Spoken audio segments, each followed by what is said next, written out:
Өмнө нь одоо ингээд гадаадын шууд оруулалтыг хэмжихтэй л да хөрөнгө оруулалтын хэмжээ, үүсгэж байгаа ажлын байр, хэдэн төслүүд орж ирж байгаа гэх мэт одоо эдийн засгийн үзүүлэлтүүдийг нь илүү авч үздэг байсан бол одоо бол ингээд дэлхийн нийтээрээ тооноос илүү чанарт буюу хамгийн одоо чанартай сайн хөрөнгө оруулалтуудыг татъя гэдэг ийм шилжилтийн хүрээнд бол KPI үзүүлэлтүүд маань хүртэл өөрчлөгдөд ирж байгаа. За тэгээд ингээд чанартай хөрөнгө оруулалт гэдэг маань өөрөө айгүй субъектив ойлголт учраас яг ийм ойлголтыг одоо үнэлж болох тийм тоон үзүүлэлтүүдийг гаргаж ирэх шаардлагатай болсон. Одоо энэ шалгуур үзүүлэлтүүдэд 4 бүлэгт ангилж байгаа. Нэгдүгээр нь эдийн засгийн шууд нөлөө буюу одоо хуучны үзүүлэлтүүд, за эдийн засгийн шууд бус нөлөө буюу одоо шинэ үзүүлэлтүүдээр тэгээд тогтвортой байдал үйл ажиллагаа гэсэн өргөн хүрээнд нь хамарсан юм үзүүлэлтүүдээр үнэлдэг болчихсон. За тэгээд KPI тогтоохын одоо гол зорилго стратегийн шийдвэр гаргалтад энэ тоо мэдээллүүдэд ашиглан мөн нөөцийг одоо хуваарлах хамгийн хоёр том зорилготой. OECD-гийн одоо гишүүн орнууд бол ерөнхийдөө KPI-ээр маш сайн ашиглан явж байгаа. Хөрөнгө оруулалтыг дэмжих энэ агентлагууд нь одоо KPI дээрээ суурилсан. Дандаа хяналт шинжилгээ үнэлгээний тайлантай түүгээрээ зориулж одоо тэргүүлэх чиглэл дараа жилийнхаа төлөвлөгөөнүүдийг баталдаг байгаа.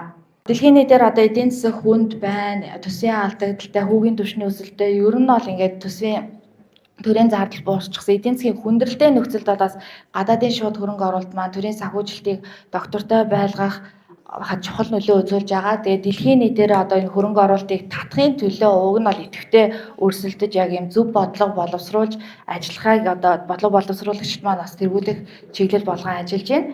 За тэгээд KPI-ыг бол хэрэгжүүлснээр хариуцлага ил тод байдал нэмэгдэнэ. За нөөцийг бол үр ашигтай зөв хуваарлан, за үүгээрээ дамжуулаад гүйцэтгэлээ хэмжиж хамгийн гол нь хэрэгжүүлж чадна. Одоо аливаа нэг асуудлуудыг зорилго зорилт тавиад идэг түүнийгээ яг яаж хэрэгжүүлэх вэ гэдгийг дээр бол KPI-аа авч явах шаардлагатай. За тэгээд мөн төрийн байгууллагуудын ер нь байгууллагуудын уялдаа холбоог маш сайжруулах боломжтой. Дээрээ дата мэдээлэл, тоон судалгаан дээрээ үндэслээд бол олон нийтэд мэдээлээд иргэдийн аж ахуйн нэгжүүдийнхаа итгэлийг төрүүлэх боломжтой байнамаа. Ингээд дэлхийн нийтээр энэ тодорхойгүй байдалтай тулгаж шинжилэл шаардсан энэ үед бол яг гадаадын хөрөнгө оруулалт одоо шинэ технологи, шинэ мэдлэг, ноу хавыг нь бас дамжиж авснаар бас энэ нөхцөл байдлыг амжилттай давах хувь нэмрээ оруулна. За тэгээд яг амжилттай хөрөнгө оруулалтын агентлагууд ер нь энэ бодлогоо тодорхойлохын тулд бол энэ KPI суурилсан хяналт шинжилгээ үнэлгээний тогтолцоог нэвтрүүлэх шаардлагатай байна.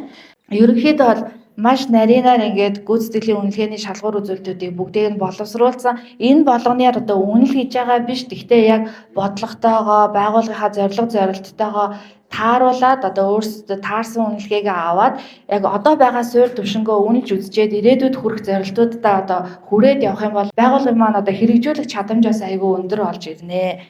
Судалгааны санал зөвлөмжийн хувьд болохоор энэ KPI-д ер нь төрийн байгууллагууд ч тэр KPI-д суурилсан энэ хяналт үнэлгээний тогтолцоог нэвтрүүлээ. KPI-аа сонгохдоо яг энэ шалгуур үзүүлэлтийн зарчмаар нь тогтооё. Байгууллагынхаа зорилго зорилтуудаа уялдуулъя.